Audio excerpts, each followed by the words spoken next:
ಧರ್ಮಸ್ಥಳದಲ್ಲಿ ನೂರಾರು ಶವಗಳ ಹೂತಿಟ್ಟ ಪ್ರಕರಣಕ್ಕೆ ಸಂಬಂಧಪಟ್ಟಂತೆ 13ನೇ ಪಾಯಿಂಟ್ನಲ್ಲಿ 18 ಅಡಿ ಆಗಿದ್ರೂ ಕೂಡ ಅಲ್ಲಿ ಕಳೇಬರ ಸಿಗ್ತಾ ಇಲ್ಲ. ಜಿಪಿಆರ್ನಲ್ಲೂ ಕೂಡ ಪತ್ತೆಯಾಗಲಿಲ್ಲ ಯಾವುದೇ ಅಸ್ಥಿ ಪಂಜರ. ಮಾಸ್ಕ್ ಮ್ಯಾನ್ ಹೇಳಿಕೆಯಂತೆ ಅಲ್ಲಿ ಅವಶೇಷವೂ ಕೂಡ ಇನ್ನೂ ಪತ್ತೆಯಾಗಿಲ್ಲ. ಎಸ್ಐಟಿ ಅಧಿಕಾರಿಗಳನ್ನೇ ಈ ಅನಾಮಿಕ ಯಾಮಾರಿಸಿದ್ನ ಅನ್ನೋ ಪ್ರಶ್ನೆ ಇಲ್ಲಿ ಉದ್ಭವಿಸಿದೆ.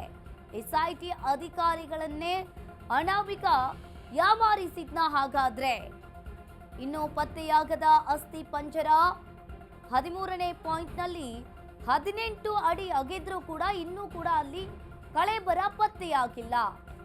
ಎಸ್ಐಟಿ ಅಧಿಕಾರಿಗಳು ಕೂಡ ಶೋಧ ಕಾರ್ಯವನ್ನ ನಡೆಸ್ತಾ ಇದ್ದಾರೆ. ಎಸ್ಐಟಿ ಅಧಿಕಾರಿಗಳನ್ನೇ ಈ ಅನಾಮಿಕ ಯಾಮಾರಿಸಿದ್ನ ಹಾಗಾದ್ರೆ ಧರ್ಮಸ್ಥಳದ ಶವ ಶೋಧನೆಯ ಬಗ್ಗೆ ಈಗಾಗಲೇ ಮಹತ್ವದ ಚರ್ಚೆ ಕೂಡ ಆಗ್ತಾ ಇದೆ. ಶಾಸಕಾಂಗ ಸಭೆಯಲ್ಲಿ ಈಗಾಗಲೇ ಈ ವಿಷಯದ ಬಗ್ಗೆಯೂ ಕೂಡ ಪ್ರಸ್ತಾಪವನ್ನ ಮಾಡಿದ್ರು. ಇನ್ನು 13ನೇ ಪಾಯಿಂಟ್ನಲ್ಲಿ ಎಸ್ಐಟಿ ಅಧಿಕಾರಿಗಳು ಕೂಡ ನಿನ್ನೆ ಶೋಧ ಕಾರ್ಯವನ್ನ ನಡೆಸಿದ್ರು. 18 ಅಡಿ ಆಗಿದ್ರು ಕೂಡ ಅಲ್ಲಿ ಇನ್ನೂ ಏನು ಕೂಡ ಕಳೇಬರ ಪತ್ತೆಯಾಗಿಲ್ಲ. ಧರ್ಮಸ್ಥಳದಲ್ಲಿ ಆಗ್ತಾ ಇರುವ ಘಟನೆಗಳ ಬಗ್ಗೆ ನೋಡ್ತಾ ಹೋದ್ರೆ ದಿನಕ್ಕೂ ಕೂಡ ಟ್ವಿಸ್ಟ್ ಮೇಲೆ ಟ್ವಿಸ್ಟ್ ಸಿಗ್ತಾ ಇದೆ. ಇಲ್ಲಿಯವರೆಗೂ ಕೂಡ ಆ ಅನಾಮಿಕ ವ್ಯಕ್ತಿ ಹೇಳಿದ ಕಡೆಯಲ್ಲೆಲ್ಲ ಪಾಯಿಂಟ್ ಮಾಡಿ ಅಗೆದ್ ನೋಡಿದ್ರೆ ಇನ್ನು ಒಂದೇ ಒಂದು ಕಡೆ ಮಾತ್ರ ಕಳೇಬರ ಪತ್ತೆಯಾಗಿತ್ತು.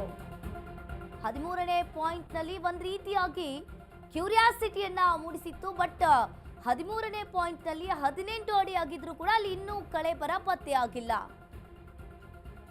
ಬಾಹುಬಲಿ ಬೆಟ್ಟದಲ್ಲಿಯೂ ಕೂಡ ಶೋಧ ಕಾರ್ಯವನ್ನ ನಡೆಸಿದ್ರು ಎಸ್ಐಟಿ ಅಧಿಕಾರಿಗಳು. ಅಲ್ಲಿಯೂ ಕಳೇಬರ ಸಿಕ್ಕಿಲ್ಲ. ಕೊಟ್ಟ ಹೇಳಿಕೆಯ ಆಧಾರದಲ್ಲಿ 30 ಜಾಗ ಅಗೆಯಲು ಪಟ್ಟು ಹಿಡಿದಿದ್ದಾರೆ. ಅಸ್ಥಿ ಪಂಜರ ಇದೆ ಅಗೇರಿ ಅಂತ ಅನಾಮಿಕ ಒತ್ತಡವನ್ನ ಹೇರ್ತಾ ಇದ್ದಾನೆ. ಎಸ್ಸಿ ಮುಂದೆ ಈ ದೂರುದಾರ ಹೇಳಿಕೆಯನ್ನ ನೀಡಿದ್ದಾನೆ. ಒಂದ್ ರೀತಿಯಾಗಿ ಹೊರಬರುತ್ತಾ ಈ ಸಮಾಧಿಯ ರಹಸ್ಯ ಅನ್ನೋ ಪ್ರಶ್ನೆಯಲ್ಲಿ ಉದ್ಭವಿಸಿದೆ. ಇಂದು ಕೂಡ ಪಾಯಿಂಟ್ 13ರಲ್ಲಿ ಎಸ್ಐಟಿಯಿಂದ ಶೋಧ ಕಾರ್ಯ ನಡೆಯುತ್ತೆ. ಅಸ್ಥಿ ಪಂಜರ ಇದೆ ಅಗೇರಿ ಅಂತ ಹೇಳಿ ಎಸ್ಐಟಿ ಅಧಿಕಾರಿಗಳಿಗೆ ಈ ಅನಾಮಿಕ ವ್ಯಕ್ತಿ ಒತ್ತಡವನ್ನ ಹೇರ್ತಾ ಇದ್ದಾನೆ. 13ನೇ ಸ್ಪಾಟ್ ಸುತ್ತಮುತ್ತ ಶೋಧ ಕಾರ್ಯ ಇಂದು ಮುಂದುವರಿಯಲಿದೆ.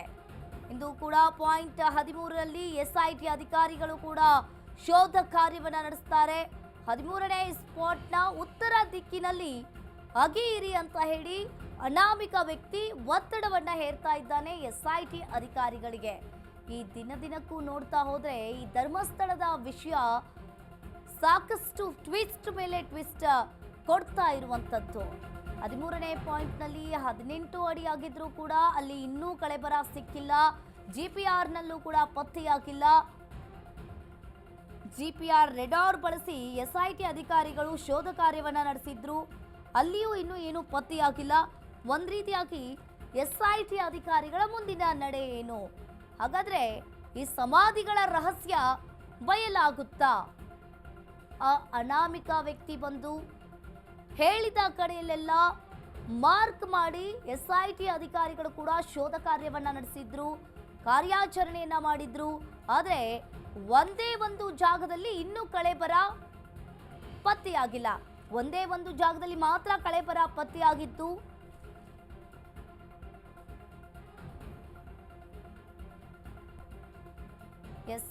ಧರ್ಮಸ್ಥಳ ಶವ ಹುತ್ತಿಟ್ಟ ಕೇಸ್ಗೆ ದಿನಕ್ಕೂ ಕೂಡ ಟ್ವಿಸ್ಟ್ ಮೇಲೆ ಟ್ವಿಸ್ಟ್ ಸಿಗ್ತಾ ಇರುವಂತದ್ದು. ತನಿಖೆ ಮುಂದುವರಿಸಲು ಮಂಪರು ಪರೀಕ್ಷೆ ಸಾಧ್ಯತೆ ಇದೆ. ಬ್ರೈನ್ ಮ್ಯಾಪಿಂಗ್ ಮಾಡಲು ಕೋರ್ಟ್ಗೆ ಈಗಾಗಲೇ ಅರ್ಜಿ ಹಾಕುವ ಸಾಧ್ಯತೆ ಇದೆ. ಉತ್ಖನನ ವೈಫಲ್ಯ ಜೊತೆ ಇತರೆ ತನಿಖೆ ಆಧಾರದಲ್ಲಿ ಅರ್ಜಿಯನ್ನ ಸಲ್ಲಿಸಲಿದ್ದಾರೆ ಎಸ್ಐಟಿ ಅಧಿಕಾರಿಗಳು. ಇನ್ನು ಪ್ರಾರಂಭಿಕ ನಂತರ ಹೇಳಿಕೆಯಲ್ಲಿ ಗೊಂದಲ ಇದೆಯಾ ಅನ್ನೋ ಪ್ರಶ್ನೆಯಲ್ಲಿ ಮೂಡ್ತಾ ಇದೆ. ಇನ್ನು ನಿಖರ ಮಾಹಿತಿಯನ್ನ ಪಡೆಯಲು ಈಗಾಗಲೇ ಮಂಪರು ಪರೀಕ್ಷೆಯನ್ನ ಮಾಡುವ ಸಾಧ್ಯತೆ ಕೂಡ ಇದೆ.